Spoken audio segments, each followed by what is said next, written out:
Bueno, buenos días a todos.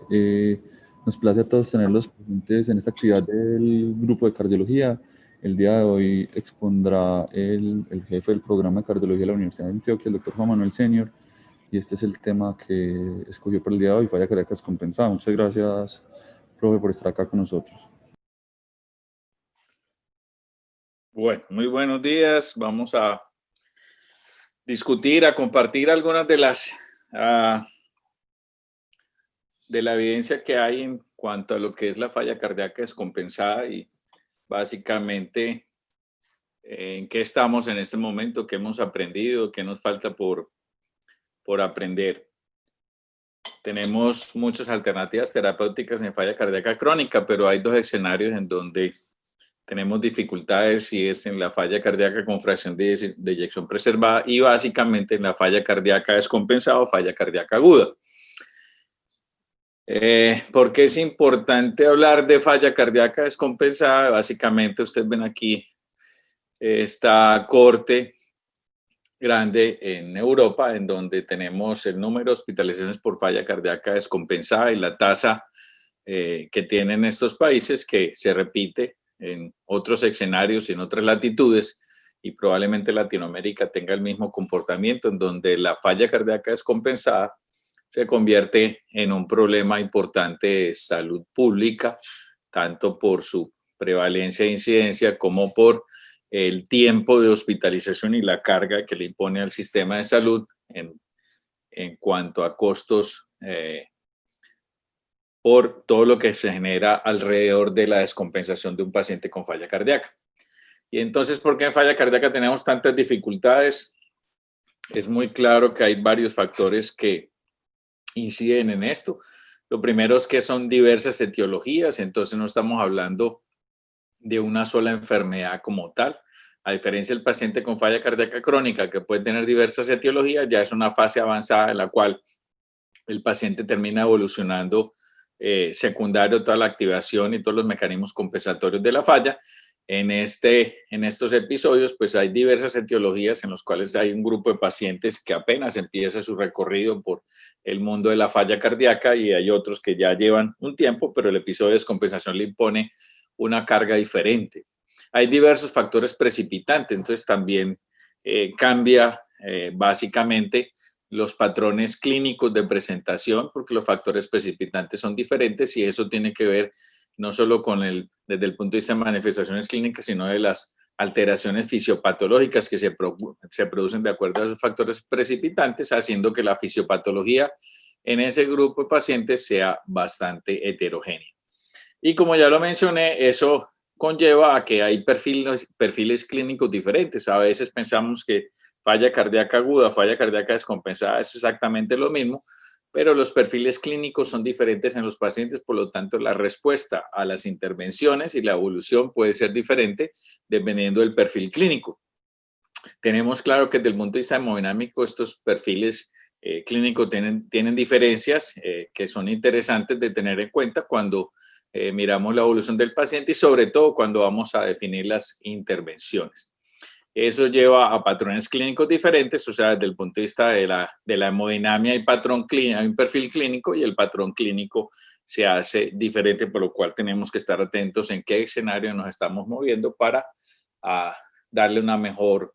atención a nuestro paciente con una falla cardíaca descompensada. Hay comorbilidades diferentes, entonces recuerden que la falla cardíaca no es un síndrome que se presente en forma aislada, única, sino que se presenta con comorbilidades diferentes, y esas comorbilidades pueden variar la evolución de los pacientes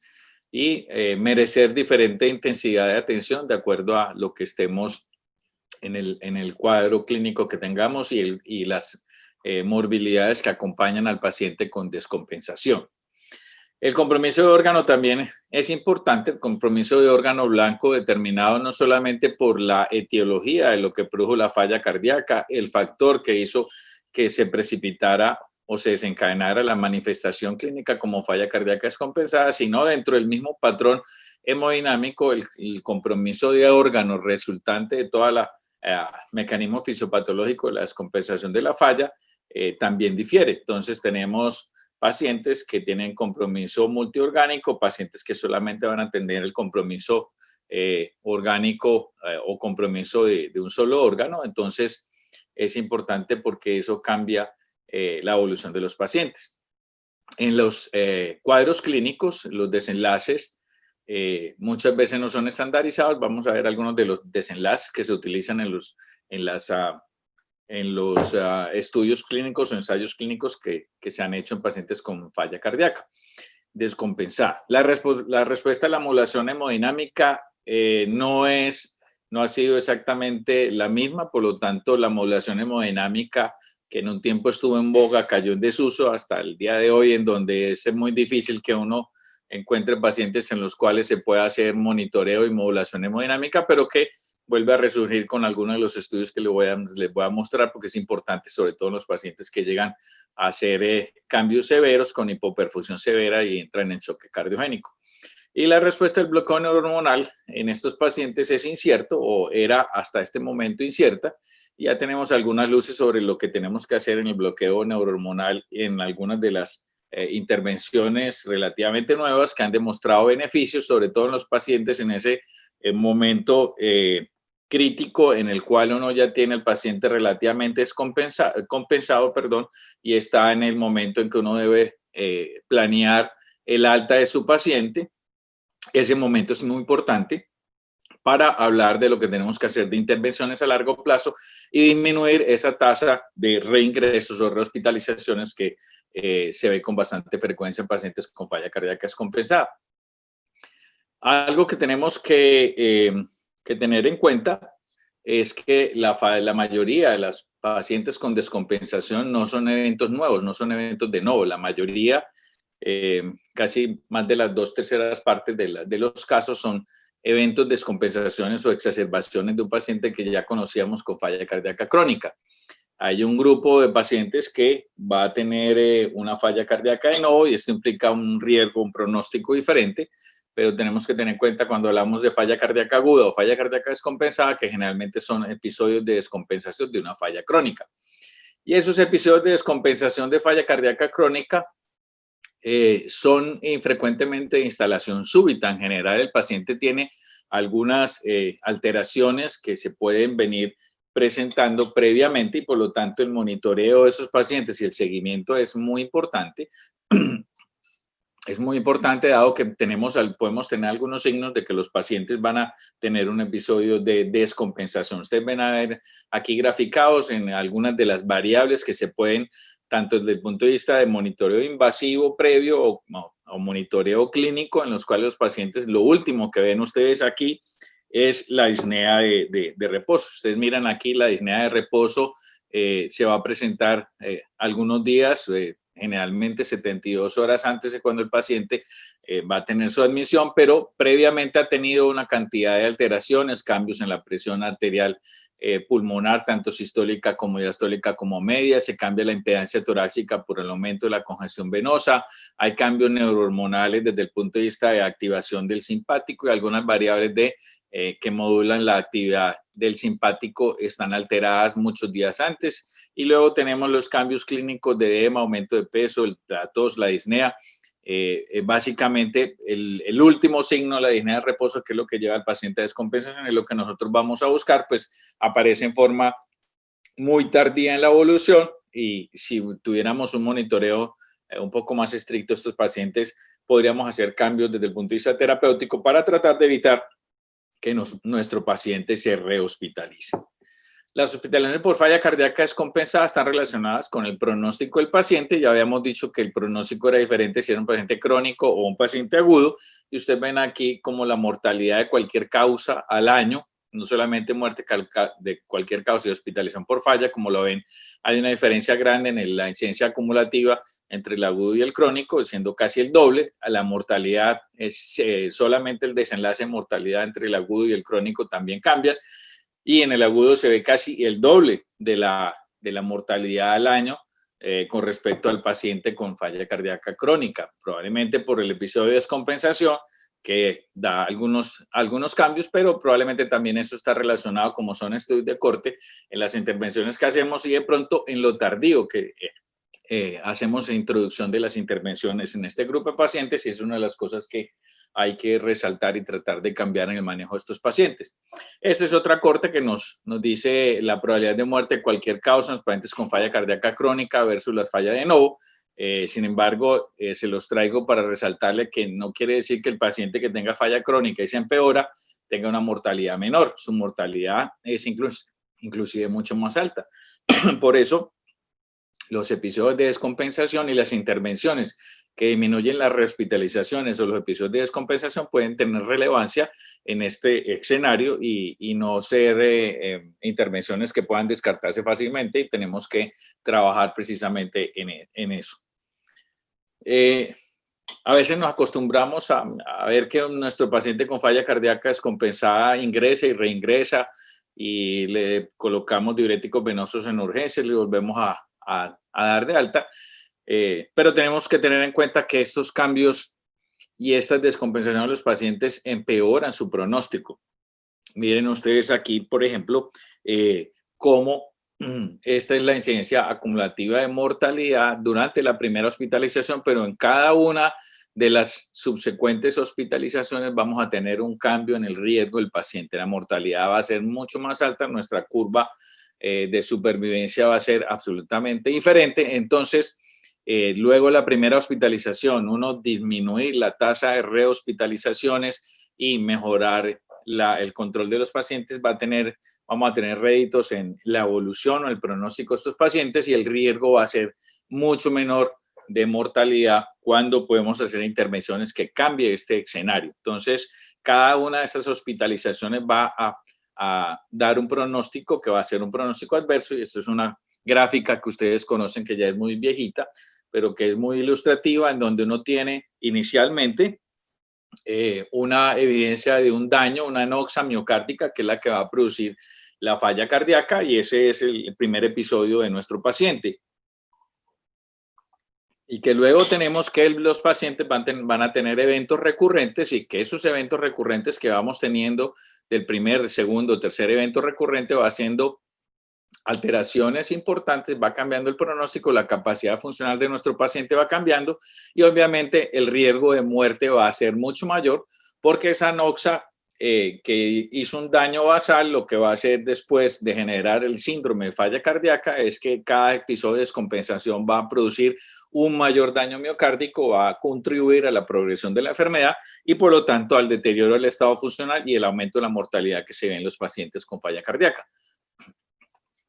Y una de las preguntas que uno diría, bueno, después del primer episodio de la anoxia que causa la falla cardíaca, entonces esos episodios repetidos de descompensación, ¿por qué pueden alterar la evolución de los pacientes? Y entonces recuerden que desde el punto de vista hemodinámico, cuando hacemos toda la compensación hemodinámica desde el punto de vista de las características de las cargas miocárdicas en cuanto a precarga, poscarga y contractilidad, vamos a tener que ese aumento de esa retención de volumen va a producir un aumento de la presión diastólica final del ventrículo izquierdo, y la falla cardíaca es una de las patologías que producen injuria miocárdica por alteración en el balance del aporte de oxígeno con respecto al consumo, dado por un aumento del estrés de la pared del miocardio por la falla cardíaca y por la descompensación, se produce injuria miocárdica. Entonces, si usted compara un grupo de pacientes que tiene troponina positiva basal en su episodio de descompensación, o que entró con troponina negativa y convierte, hace un biomarcador positivo posterior, o que permanece todo negativo, cuando usted va a ver las curvas y el riesgo estimado acumulativo del empeoramiento de la falla y la muerte a los 7 días, ustedes miran que los pacientes que hacen el biomarcador de necrosis, van a tener un riesgo o van a tener un riesgo diferente, mientras que los que permanecen negativos, el riesgo es mucho menor. Lo que nos está diciendo es que hay un grupo de pacientes que tienen de su episodio de descompensación, dependiendo de la intensidad de la descompensación, van a producir injuria miocárdica, y esa injuria miocárdica va a producir empeoramiento de la falla y mayor mortalidad a los 7 días. O sea que estamos hablando de pronóstico a corto plazo. Y si hablamos de pronóstico a mediano plazo, cuando tenemos detección de injuria miocárdica en el mismo grupo, si estaba positiva basal o convirtió, el biomarcador, vamos a tener una evolución de un riesgo acumulativo mucho mayor en ese grupo de pacientes cuando hablamos del desenlace de hospitalización por causa cardiovascular o renal y muerte a 60 días. O sea, esos cambios que nos están diciendo hay daño, hay inoxa, hay injuria miocárdica con el episodio de descompensación, vamos a tener un cambio significativo en el pronóstico del paciente, y eso es lo que explica que con cada episodio de descompensación pues no solamente hay alteraciones hemodinámicas, sino que el daño miocárdico se incremente, y el aumento del daño miocárdico hace que la evolución de estos pacientes sea absolutamente diferente. Desde hace mucho rato hablamos de lo que es la relación cardiorrenal, y en un principio, hace algunas décadas, hablábamos y enfocábamos en que el paciente con falla cardíaca, pues su mayor alteración era la disminución del gasto cardíaco, y a eso nos dedicamos durante mucho tiempo. Y nos dedicamos básicamente a tratar de mejorar el gasto cardíaco con algunas intervenciones como los inotrópicos, y descubrimos que podríamos mejorar las condiciones clínicas del paciente, pero el pronóstico a largo plazo no mejoraba. Y entonces apareció toda la teoría de los mecanismos compensatorios que hablaban de la activación neurohormonal, y esa activación neurohormonal era la que explicaba la evolución y la progresión de la enfermedad, y el paciente con falla cardíaca terminaba progresando su enfermedad y la muerte relacionada no con la noxa que produjo el daño miocárdico, sino con toda esta activación neurohormonal. Y al bloquear todos estos sistemas neurohormonales empezamos a tener algunos beneficios en cuanto a morbilidad y mortalidad de la evolución de los pacientes, y las curvas de supervivencia empezaron a mejorar cuando bloqueamos activaciones neurohormonales, esa activación neurohormonal que se produce en el paciente con falla cardíaca. Esa activación neurohormonal llevaba la disminución del gasto cardíaco a una disminución del flujo sanguíneo y a disminución de la perfusión renal. Pero en los últimos años empezamos a hablar de lo que es el aumento de la presión venosa, que se aumenta la presión venosa en combinación con la disminución del flujo sanguíneo, producen alteración en la perfusión renal, alteración en toda la hemodinámica de la perfusión intrarrenal, y eso lleva a deterioro de la función renal. Retención de sodio, agua, expansión de volumen, aumento de las presiones de llenado. Esos aumentos de la presión de llenado van a llevar a mayor deterioro de la función cardíaca, o sea que tenemos una anoxia inicial, pero todo este mecanismo compensatorio se vuelve un círculo vicioso que vuelve a deteriorar o produce mayor deterioro de la función cardíaca. Y probablemente todo este aumento de la hipertensión venosa, toda esta hipertensión venosa también altera la función renal, y ahí tenemos una relación entre el corazón y el riñón. Y la siguiente que tenemos, que más adelante se la voy a mostrar, es lo que es el compromiso hepático en esos pacientes, sabiendo que son los 3 órganos importantes que tenemos que tener en cuenta en los pacientes con falla cardíaca descompensada, en donde hay alteración cardíaca, renal y hepática relacionada con todos estos mecanismos que van a ser por los mismos cambios fisiopatológicos, tanto como la disminución del flujo sanguíneo, produciendo algo de isquemia, como por hipertensión venosa y congestión, que pueden llevar también alteraciones en la función hepática y no solamente en la renal.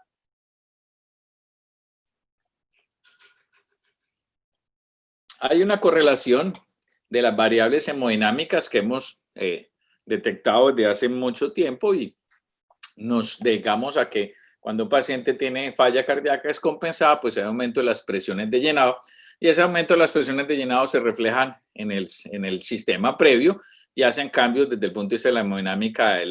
de la presión pulmonar. Entonces tenemos como haya un aumento de la presión arterial media pulmonar, y ese aumento de la presión arterial media pulmonar tiene mucha relación con el aumento de la presión en cuña, y es lo que explica que uno tenga una hipertensión pulmonar poscapilar, donde tenemos cambios en el ventrículo, aumento de las presiones ventriculares, y principalmente durante el final de la diástole, y esto se refleja en el sistema previo, y tenemos aumentos de las presiones en cuña de la arteria pulmonar, al igual que también hay aumento en la presión sistólica de la arteria pulmonar, y hay un reflejo muy importante, y la correlación, esta R que ustedes ven, también es bastante significativa. ¿Tiene relación con la presión arterial sistólica, sistémica? Sí, hay una relación, pero fíjense que la relación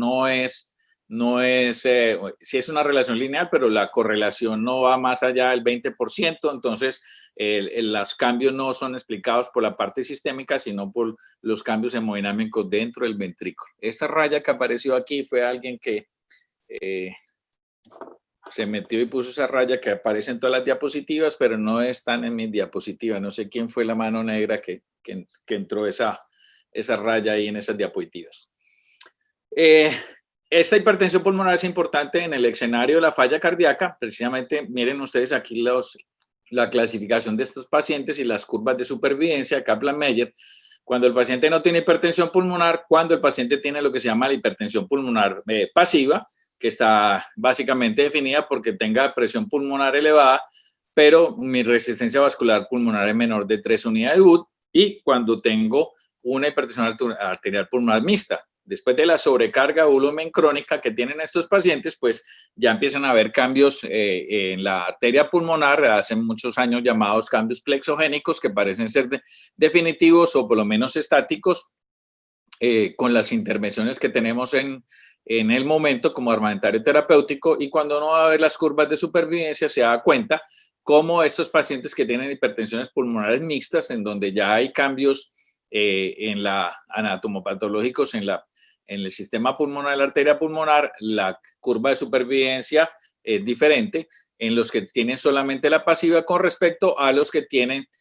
no tienen hipertensión arterial pulmonar. O sea, es una variable de pronóstico que nos está hablando que los cambios hemodinámicos que se producen en el ventrículo se están reflejando, y que no solamente eso, sino que la cronicidad nos hace que esos cambios hemodinámicos lleven a cambios anatómicos o anatomopatológicos que agrega una comorbilidad a estos pacientes, y la hipertensión pulmonar mixta, que es muy, muy importante.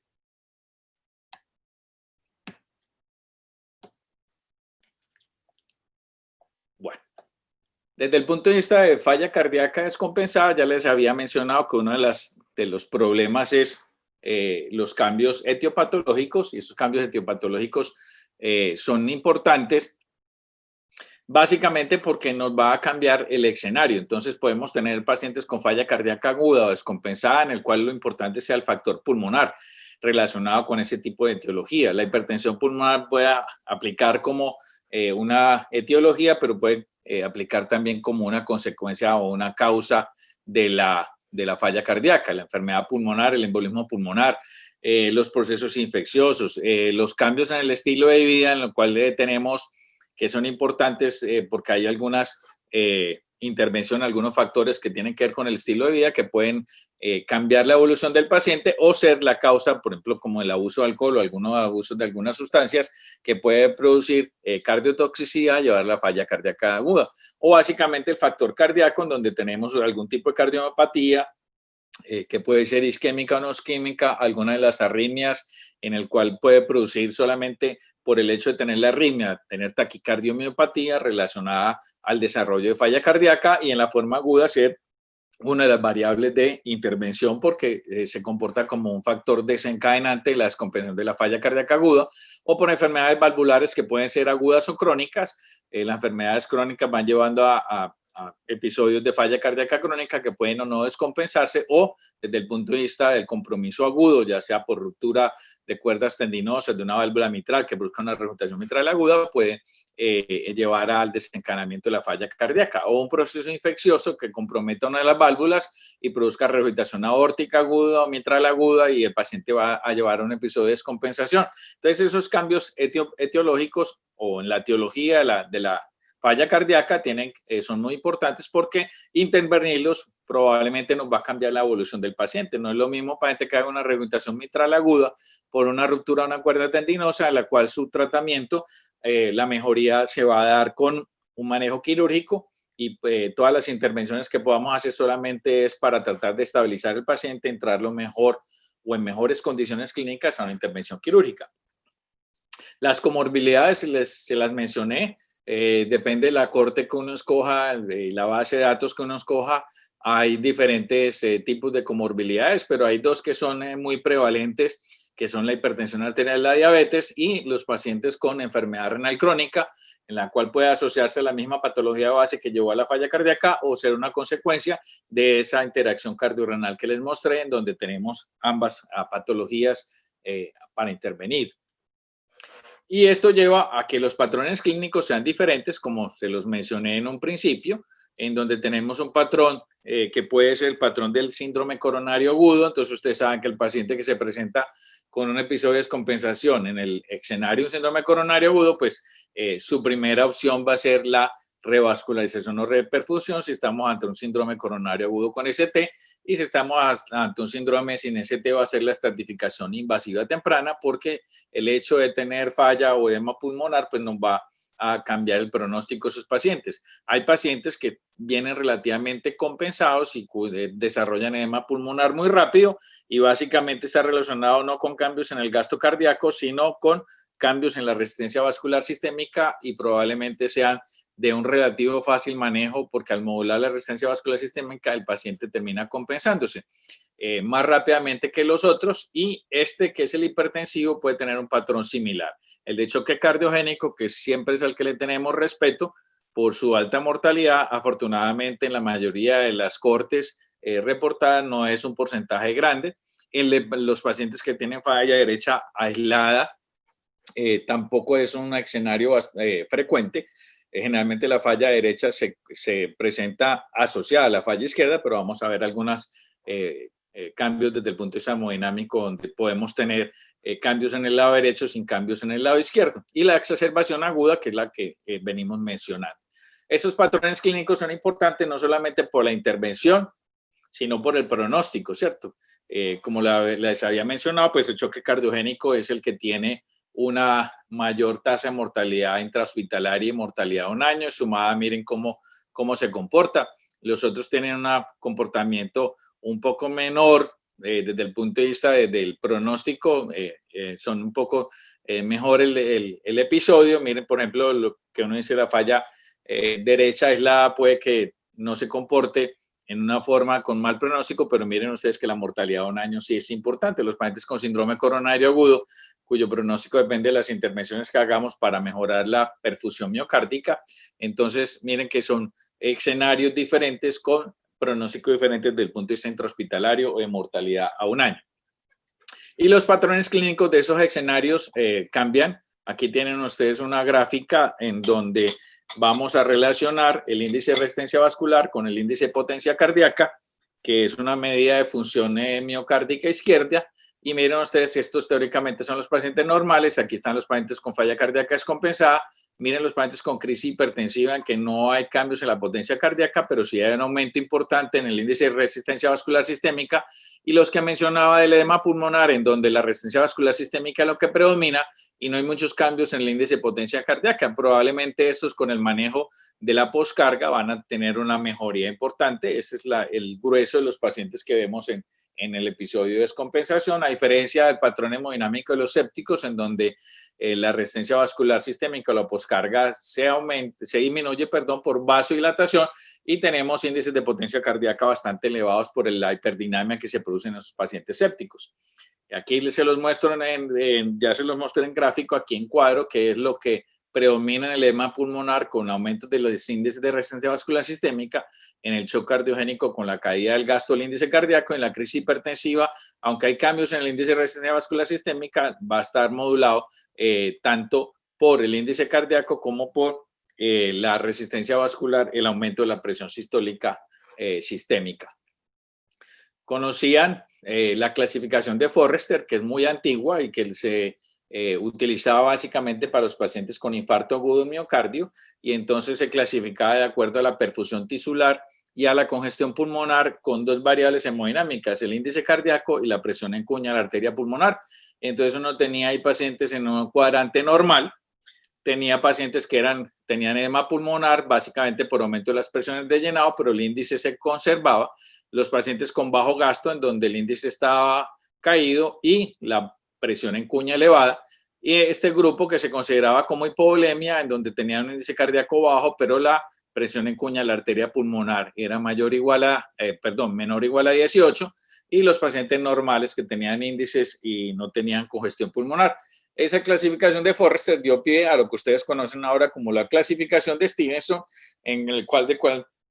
desde el punto de vista clínico uno clasifica la perfusión tisular y la congestión pulmonar, y entonces lo clasifica como seco y caliente al normal, húmedo y caliente al que tiene congestión, seco y frío al paciente que tiene un gasto, probablemente una perfusión tisular caída, pero no demuestra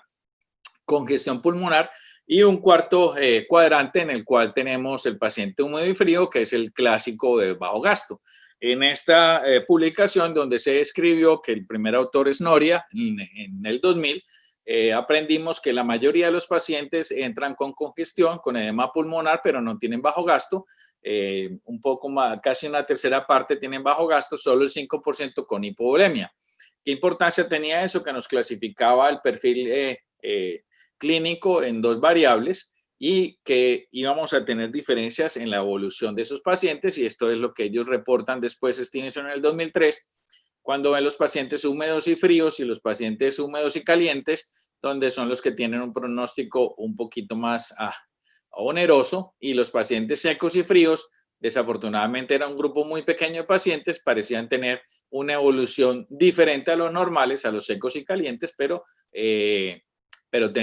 teníamos un grupo muy reducido, eran 16 pacientes en el seguimiento, entonces no quedaba claro esos secos y fríos si eran más enfermos o si era solamente la hipovolemia que había sido descrita con la clasificación de Forrester, que no parecía, porque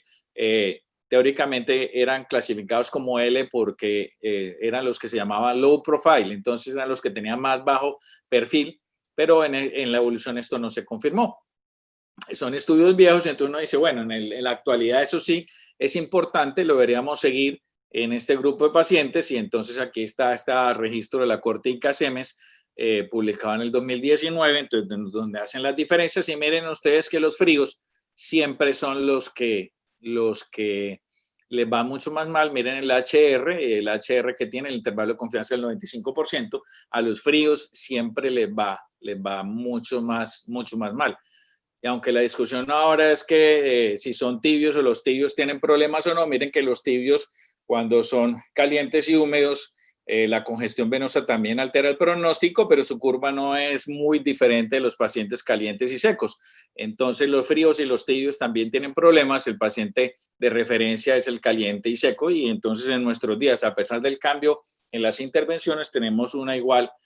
probabilidad pronóstica cuando hacemos las clasificaciones de los pacientes en el estado de descompensación con esta clasificación que todos conocemos como de Stevenson. Y las variables que vamos a buscar como congestión o como hiperperfusión, pues se han ido cambiando desde la descripción inicial de Noria en esa publicación. Eran ortopnea, disnea paroxística nocturna, la ingurgitación yugular, el reflujo, la patomegalia y la citis, el edema periférico, pero entonces empezamos a adicionarle la respuesta cuadrática a la maniobra de Valsalva, a la presencia de Keprito, si tenía congestión a los rayos X. Empezamos a meter la eco en la vena cava cuando es mayor de 2.2 y no colapsa el 50% durante la inspiración. Empezamos a hablar del eco pulmonar, entonces las 15 a 30 líneas B, si tenemos el esquema de 28 sitios o cualquier otro esquema que ustedes hayan empezado a utilizar, hay que empezar a familiarizarse con el eco pulmonar, o la presencia de marcadores de péptidos natriuréticos elevados en esos pacientes. Y los de baja perfusión son los clásicos: hipotensión, la presión proporcional de pulso, la presión de pulso estrecha, el pulso alternante, la alteración de sensorios, sobre todo en pacientes de avanzada, la hiponatremia, la frialdad, la palidez, la alteración de la función renal, el pulso alternante, la oliguria, y algo que habla de isquemia hepática, que es la relación entre ALT, LDH menor de 1.5 y el lactato elevado, que nos están hablando que el paciente o nuestro paciente tiene hipoperfusión, y podríamos clasificarlo en esta forma. Hablando de la congestión, entonces siempre tenemos en la cabeza que la congestión izquierda lleva a derecha y que tiene una correlación absolutamente directa, y eso es parcialmente cierto. Aquí tenemos la presión en cuña y aquí tenemos la presión de la aurícula, y entonces cuando miramos si la presión en cuña se correlaciona cuando está baja con una presión en la aurícula baja, lo que se llama la concordancia baja, y cuando se eleva por encima de los 22 milímetros de mercurio, entonces tenemos que hay una elevación mayor de 10 milímetros de la presión venosa central, y entonces lo que se llama la concordancia alta, y eso tiene una correlación en realidad en el 60-70% de los pacientes. Pero también hay un grupo que es el que tiene una discordancia alta izquierda, en donde tenemos presiones en cuña elevadas, miren usted que no es despreciable, pero la presión venosa central no se cambia. Y lo que se llama la discordancia alta derecha, en donde tenemos cambios en la presión auricular derecha, pero la presión en cuña, la arteria pulmonar, no cambia. Entonces es muy importante saber que sí, que hay una correlación entre la presión que yo asumo del lado izquierdo con la del lado derecho, pero que hay un porcentaje de pacientes que pueden tener una u otra y que desde el punto de vista clínico esa evidencia de congestión o ingurgitación yugular que yo puedo tener puede no ser válida en todos los pacientes. En la mayoría sí, pero no en todos los pacientes. Eso es lo importante uno en esos pacientes que no evolucionan bien, estar sospechando que tengan algo desde el punto de vista hemodinámico que los hace diferentes de los otros pacientes. Y acá hablamos de hipertensión pulmonar. Este es un artículo reciente que acaba de salir en el JACC, que se lo recomiendo, en donde cuando hablamos de hipertensión pulmonar en falla cardíaca, pues siempre hablábamos de los parámetros clásicos de la presión media mayor de 25 y de una resistencia vascular pulmonar mayor de 3 unidades Wood, para saber si era precapilar, poscapilar o poscapilar aislada, ¿cierto? Para ver si era solamente por el lado izquierdo o si también tenemos algunos cambios en los pacientes con patología crónica del lado izquierdo que llevan a una combinada pre y poscapilar. Pero ya nos variaron y nos dijeron, venga, un momentico, párele bolas o póngale atención a estos pacientes que tienen presiones arteriales por entre 20 a 25 milímetros de mercurio y ojo, que la resistencia vascular pulmonar normal no es menor de 3, es menor de 2,2. Entonces, esos pacientes que tienen resistencia vascular pulmonar entre 2,2 a 3, es muy importante que podamos tenerlos en seguimiento para ver la evolución y poder hacer intervenciones o estudio temprano de ese grupo de pacientes. Y también tener en cuenta que cuando vamos a hacer estas mediciones en el cateterismo derecho, esos pacientes, si tenemos sospecha que el paciente tenga una patología izquierda y nuestra presión arterial en cuña sea menor de 15 milímetros de mercurio, recuerden que es importante contar con el bolo de solución salina, hacer un bolo de líquidos, porque los pacientes pueden llegar demasiado secos al cateterismo y enmascarar una patología izquierda y tratar de buscarle solamente una hipertensión precapilar, precisamente por estos hallazgos.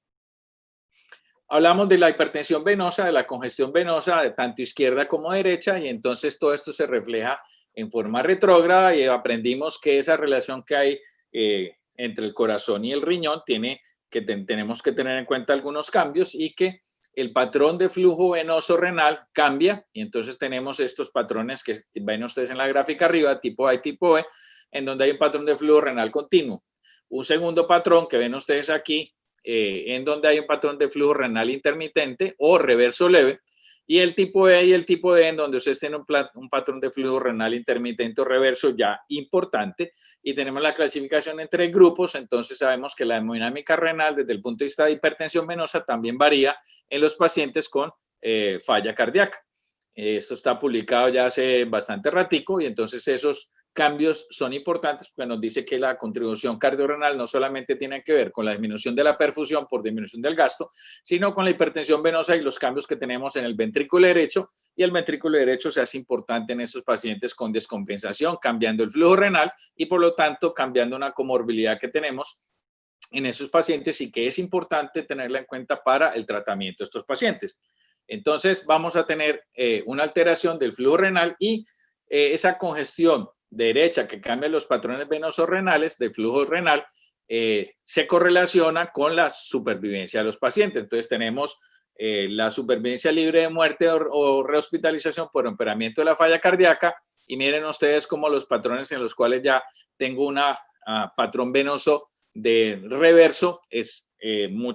muy significativo cuando es leve, o cuando tengo un patrón de flujo continuo a nivel renal, las curvas de supervivencia son diferentes. Entonces me están diciendo, tengo hipertensión venosa, cambio los patrones de flujo venoso renal y no estoy manejando adecuadamente la congestión de estos pacientes. Como les mencioné, también hay una conexión del síndrome cardiohepático, aunque todavía no se atreven a llamarlo mucho cardiohepático, pero en las alteraciones hepáticas relacionadas con los episodios de descompensación, yo tengo cambios en las presiones de llenado y cambios en el gasto cardíaco. Cuando yo tengo hipoperfusión, pues básicamente lo que voy a tener son cambios en la gamma glutamiltranseptidasa, pero después empiezo a hacer cambios con alteración elevando bilirrubinas y en los patrones de liberación de la AST y la LT, cuando estoy hablando de hipoperfusión y no de congestión. Entonces, tengo un patrón de congestión hepático, pero también puedo tener un patrón de lo que se llama, entre comillas, hepatitis hipóxico-isquémica, donde va a tener un fenómeno, una importancia desde el punto de vista isquémico. Esas dos cosas son importantes tenerlas en cuenta para saber cómo debo manejar mi paciente y qué debo hacer de intervenciones, si solamente dedicarme a bajar o a disminuir la congestión o debo también mejorar el gasto cardíaco.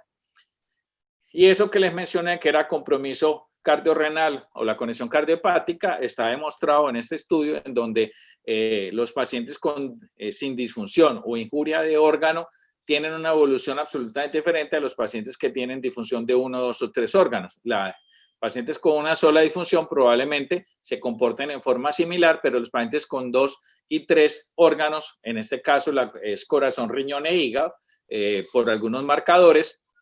entonces vamos a mirar que esos pacientes tienen una evolución diferente, por lo tanto, impactar el manejo de estos pacientes para tratar de evitar la disfunción de órganos es bastante importante en el acercamiento, en el algoritmo, no solamente diagnóstico, sino terapéutico de los pacientes con falla cardíaca. Y empezamos entonces lo que es el tratamiento en los últimos 10 minutos para hablar de qué hemos hecho desde el punto de vista de ensayos clínicos. Y ustedes van a ver que la evolución de estos pacientes ha sido casi que un fiasco. Miren la cantidad de intervenciones que hemos intentado utilizar y ustedes ven aquí en rojo los que no han tenido resultados negativos y en el otro color van a ver los que tienen algún impacto sobre morbilidad, pero básicamente sobre mortalidad no tenemos absolutamente nada. Entonces ven ahí ustedes los nombres de los estudios, la intervención que se utilizó. Aquí tenemos abajo casi todos los que fueron con inotrópicos, entre ellos el milrinón en el PROMISE, la ibupamina en el PRIME2, el besnarrinón en el estudio BES, la butamina en el DICE. Y si ustedes van recorriendo todos estos estudios, lo que hicieron fue disminuir morbilidad, pero no mortalidad, y algunos con resultados absolutamente negativos, de los cuales no sacamos ningún beneficio. El Serelaxin, que se planteó como una droga que podría disminuir mortalidad cardiovascular en el RELAX-HF, después en el RELAX-HF2 nos demostró que no había ningún beneficio de este tipo de intervenciones. Algunas otras intervenciones que también se utilizaron, y finalmente en el 2020 tenemos la publicación del estudio Victoria con Vericiguat, el Soloist-WHF con sotaglifosina, que acabó de ser presentado en el Congreso de la AJA, el Omecamtiv con el Galactic y el Afirma-HF con hierro carboximaltosa, que no son específicamente en pacientes con falla cardíaca aguda, pero sí son dentro de sus criterios de ingreso o de inclusión. Tienen un grupo de pacientes que tienen descompensaciones recientes, entonces podrían ser intervenciones que deberíamos considerar en el grupo de pacientes que estamos manejando en ese escenario que les menciono, que es muy importante cuando usted ya tiene el paciente relativamente compensado y piensa mandarlo para la casa. Entonces vamos a ver esto un poquito más adelante, pero básicamente no tenemos ninguna intervención durante el episodio de descompensación que nos cambie el pronóstico de estos pacientes, y por lo tanto lo que hacemos es tratar de estabilizarlo para incluir las terapias crónicas que se han demostrado beneficio. Los desenlaces en los estudios clínicos han sido diversos. La mortalidad de cualquier causa cardiovascular, en síntomas, en ensayos en donde son desenlaces autorreportados, incluyen calidad de vida, en biomarcadores o compromiso de órgano blanco, en hospitalización por falla o en empeoramiento de la falla. Y que hemos tenido y qué es lo que tenemos que intervenir en esos pacientes. Entonces, en el tratamiento hospitalario, algunos que nos hemos dedicado en el desenlace a ver si cambiamos la hemodinamia, las alteraciones hemodinámicas o los niveles de PET natriuréticos, mejorar la disnea, los autorreportados y estos que les mencioné. Y a más largo plazo, cuando ya yo voy a mandar a mi paciente para la casa, entre el episodio de estabilización versus la recurrencia, mirar calidad de vida, la tasa de rehospitalizaciones que se los mostré que es muy importante y que podamos impactar, la mortalidad, que es lo que a veces nos interesa más, sin dejar de lado los otros parámetros, los días de sobrevida, supervivencia libre de evento, y la costo efectividad, que básicamente tenemos muy poquita estudios de costo efectividad, sobre todo en nuestro medio. En otros lares es muy frecuente evaluar este tipo de desenlaces en los pacientes. Entonces, mire que hay muchas cosas de las cuales tenemos que mirar para ver cuál es el desenlace que yo quiero impactar en mi paciente. Si yo veo la mortalidad intrahospitalaria no es baja, de alrededor del 4-8%. Si veo en el seguimiento a mediano plazo, sabemos que hay pacientes que se van con 25% de congestión residual, 20% hacen empeoramiento y 20-25% de disfunción renal. Quiere decir que estamos en esa interfase entre el alta hospitalaria y el seguimiento a mediano plazo, mandando pacientes crudos para la casa. Y al año la mortalidad no es despreciable y la tasa de hospitalización llega casi al 20%. Por eso tenemos que tener en cuenta cuál va a ser la ruta que vamos a obtener en estos pacientes. Y en algunos estudios como este, que es el Champion Trial, se hacen cambios en la medicación con el monitoreo de medidas hemodinámicas invasivas, como la presión arterial pulmonar, y entonces vamos a mirar en realidad qué es lo que estamos tratando de impactar. Y en realidad lo que nos quedamos cortos es en el manejo de la congestión, y por lo tanto, cuando ustedes ven los cambios totales y van a ver por la variación que se hizo, básicamente lo que se hizo fue cambios en la terapia diurética. O sea, lo que estamos impactando con estos monitoreos es que desde el punto de vista clínico nos estamos quedando corto en el manejo de la congestión, y probablemente los pacientes están yendo muy crudos para la casa, están yendo con mucha congestión, y eso hace que empeore la función renal y que el paciente se rehospitalice. Y el tamaño del efecto en la aleatorización o en el seguimiento en corte abierta, en el seguimiento de este mismo estudio Champion Trial, hace que haya una disminución de eventos por paciente cuando yo hago intervenciones de acuerdo a los cambios o a las variables hemodinámicas que se midieron. Entonces es importante mirar que esas variables nos dicen, bueno, desde el punto de vista clínico usted no lo está viendo, pero desde el punto de vista hemodinámico sí hay congestión, las presiones de llenado siguen elevadas y usted tiene que hacer cambios. Lo podría hacer con mediciones invasivas o lo podría hacer con otras estrategias. Aquí les muestro el monitoreo de la congestión por este marcador, que es el CA125, que lo conocen ustedes en otros escenarios, sobre todo en oncología. Pero miren ustedes que cuando yo tengo el CA125 mayor de 35, estoy hablando de que los pacientes tienen una congestión persistente. Es una evidencia que su congestión es persistente, y que el cambio en las dosis de furosemida, el cambio en las dosis de diurético me va a traer cambios en la evolución de los pacientes. Entonces, el manejo de la congestión con alguna de las variables, ya sea desde el punto de vista clínico, desde el punto de vista de monitoreo con algunas variables invasivas, o desde el punto de vista de marcadores como este, que es el CA125 mayor de 35, nos está evidenciando un inadecuado manejo de la congestión. El tiempo al primer evento de muerte, cualquier caso de readmisión, también cambia. De acuerdo a si yo mido el CA125 y hago cambios desde el punto de vista de manejo de congestión con respecto a la terapia estándar, el cuidado de la terapia estándar es muy diferente en la tasa de eventos acumulados, o sea que tiene importantes beneficios cuando utilizo esta estrategia. Otra estrategia que podríamos utilizar es el monitoreo y manejo de la congestión con el ultrasonido pulmonar. Ahí les muestro cómo se hace, y lo que vamos a detectar son las líneas irregulares, las líneas B que ustedes están mirando aquí, que son estas que están irradiándose. El número de estas líneas también nos habla y nos hace diferencia de qué es lo que tiene el paciente, si lo que estoy es en presencia de una consolidación pulmonar, derrame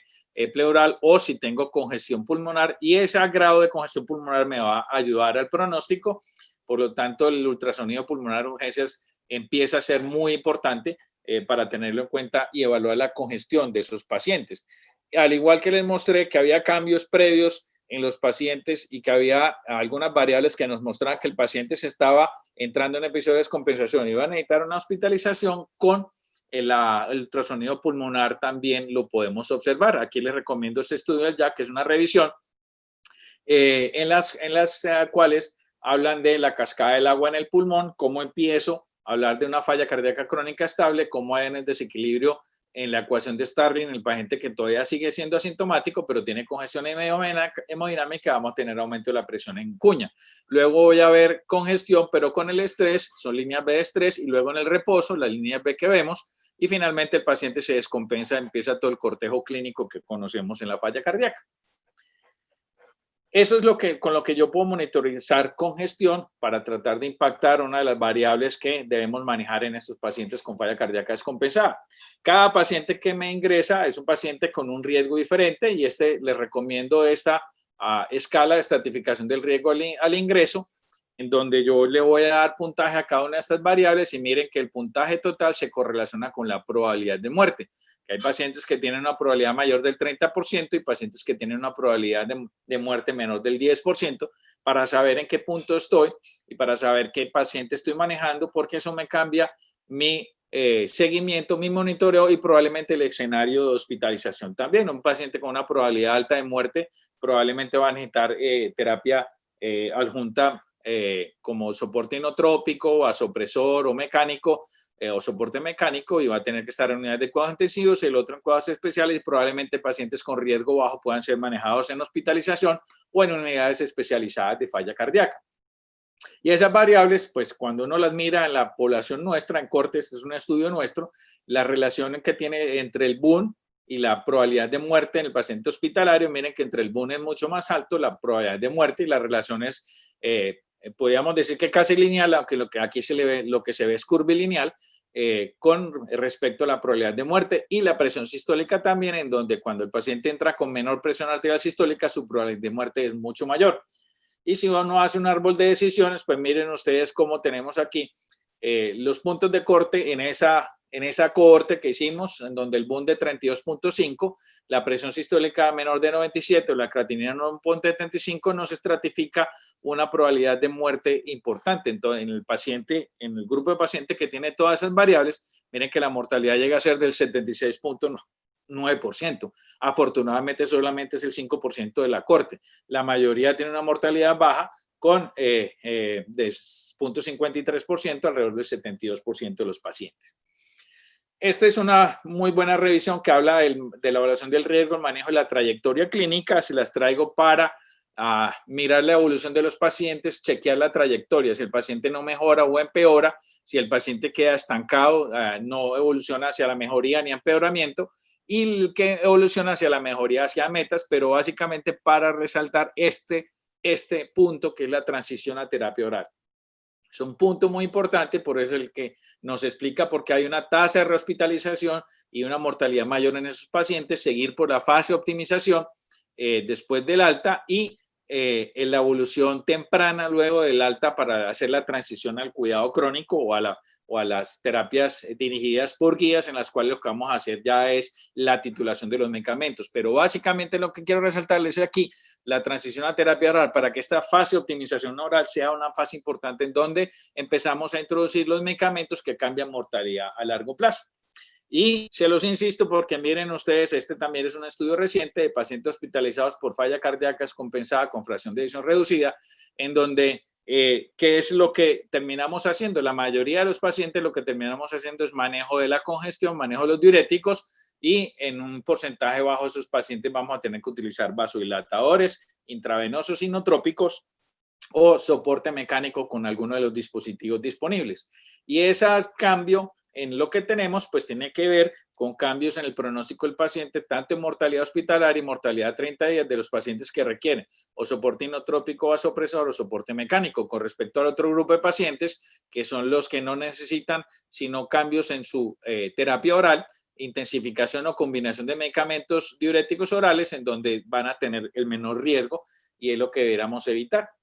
Desde el punto de vista de manejo, entonces ya tenemos el manejo con lo que se llama o lo que conocemos desde hace mucho rato como los efectos hemodinámicos de la furosemida, en donde lo que le quiero resaltar es que el gasto urinario, la respuesta diurética con la furosemida es mucho más tardía del beneficio clínico. El beneficio clínico se da por aumento de la capacitancia venosa, por aumento del pool venoso y disminución de las presiones de llenado del ventrículo izquierdo. O sea, la furosemida tiene ese efecto que es muy importante y es previo a que el paciente tenga un balance negativo de líquidos.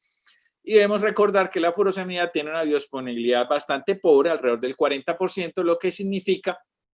que si yo cambio la dosis oral a la misma dosis venosa, estoy duplicando la dosis que le estoy dando de furosemida al paciente, y esto tiene básicamente que ver con la baja biodisponibilidad de la furosemida y un efecto reportado que es el deterioro en la excreción de furosemida con su respectiva disminución en la tasa de excreción de sodio en pacientes con falla cardíaca, en donde nos lleva a un efecto mucho más bajo. Este es un grupo de pacientes y este sería el control, en donde la respuesta es mucho mejor en los pacientes que no tienen falla que los pacientes que tienen falla, y que alcanzamos otra cosa que se llama el efecto techo. Entonces depende más de la concentración que tenga la tasa de excreción urinaria de furosemida con respecto a la tasa de excreción de sodio. Por lo tanto, no es importante tanto las dosis en infusión o las dosis más frecuentes, sino las dosis más altas, aunque los usemos cada 8 a 12 horas, porque nos va a permitir una tasa de excreción de furosemida mayor con una respuesta mayor de tasa de excreción de sodio, y eso es importante tenerlo en cuenta, porque siempre corremos a aumentar la frecuencia de administración y no aumentar la dosis, porque probablemente tenemos mejores respuestas poniendo dosis más altas cada 12 horas que poniendo la misma dosis cada 6 horas. Y ese efecto techo lo vemos no solamente en los pacientes con falla cardíaca, sino en los pacientes que tienen falla renal. Entonces hay un efecto que se corre desde el efecto diurético en los pacientes que tienen disfunción renal. Y su efecto diurético o natriurético de excreción de sodio es mayor para los diuréticos de ASA que para los otros tipos de diurético. Por lo tanto, el efecto es muy importante y lo que debemos preferir son los diuréticos de ASA. No debemos dejar escapar que la mortalidad está relacionada con la dosis de diurético que utilizamos, pero no porque haya un efecto directo del diurético sobre la mortalidad, sino que lo que nos está diciendo es que ese paciente todavía persiste con congestión, y al aumentar la dosis de diurético lo que estamos haciendo es evidencia de mortalidad, pero por congestión, y los que tienen mayor dosis de diurético son los que van a tener una mayor mortalidad. En los inotrópicos, este es un metaanálisis que hicimos en red en los inotrópicos con los estudios o ensayos disponibles. Lo que les quiero resaltar es que no hay diferencias en ninguno de los inotrópicos. El levosimendan, que nos lo vendieron mucho tiempo como el mejor inotrópico por su mecanismo de acción, que era muy provocativo, tiene el mismo efecto sobre mortalidad. Entonces los inotrópicos se utilizan para mejorar los parámetros hemodinámicos, estabilizar el paciente y poder introducir la terapia que va a cambiar la mortalidad en esos pacientes. Un concepto interesante que entra a jugar es que yo debo utilizar los medicamentos en falla cardíaca, entre más temprano los utilice, pues mejores resultados voy a tener. Miren este estudio con vasoactivos, la comparación que hay, el OR ajustado cuando lo utilizo en las primeras 6 horas versus el tiempo mayor, como cuando lo utilizo en las primeras 6 horas obtengo casi un HR 080, perdón, un OR 087, pero cuando comparo eso en comparaciones más tardías,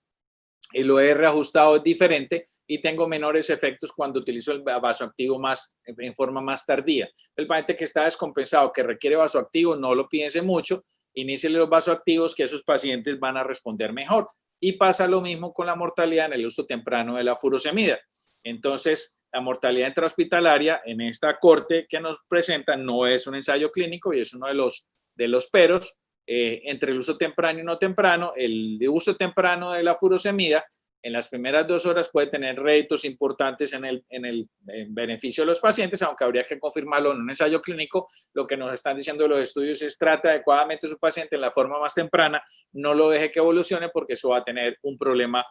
mayor a largo plazo. Y finalmente les voy a mostrar un algoritmo de cómo debería, de acuerdo a toda la evidencia, uno manejar estos pacientes. Si tengo signos de congestión y el paciente tomaba no diurético, si no tomaba, pues vamos a iniciar 40 miligramos de furosemida cada 12 horas de urgencias en las primeras horas del ingreso. Si sí tomaba, vamos a iniciar 2.5 de la dosis de la furosemida cada 12 horas. Vamos a ver si hay signos de mala perfusión. Si no lo hay, continuamos la furosemida y vamos a evaluar el gasto urinario, si es más de 100 cc por hora por 6 horas, o a empezar a pedir sodio urinario para ver si es mayor de 50 miliequivalentes por litro, o sea, si estamos haciendo natriuresis, que es lo que queremos, cuando administramos diurético intravenoso. Si hay signos de mala perfusión, pues vamos a iniciar inotrópicos, en este caso podría ser dobutamina, 5 microgramos por kilo minuto, con o sin norepinefrina, y vamos a definir si el paciente va a unidad de cuidados especiales o unidad de cuidados intensivos. Probablemente el que responda a las primeras 6 horas del ingreso va a estar con una unidad de cuidados especiales. El que no responda y requiera inotropía, va a necesitar unidad de cuidados intensivos. La respuesta entonces, si el gasto urinario respondió, pues continuamos la furosemida cada 12 horas. Si no, voy a aumentar la dosis y puedo poner un bolo de furosemida en estas concentraciones, 125 miligramos en 100 de salino con una ampolla de natrol para hacer una solución hipertónica, y lo voy a colocar en un bolo en 10 o 15 minutos y voy a mirar la respuesta. luego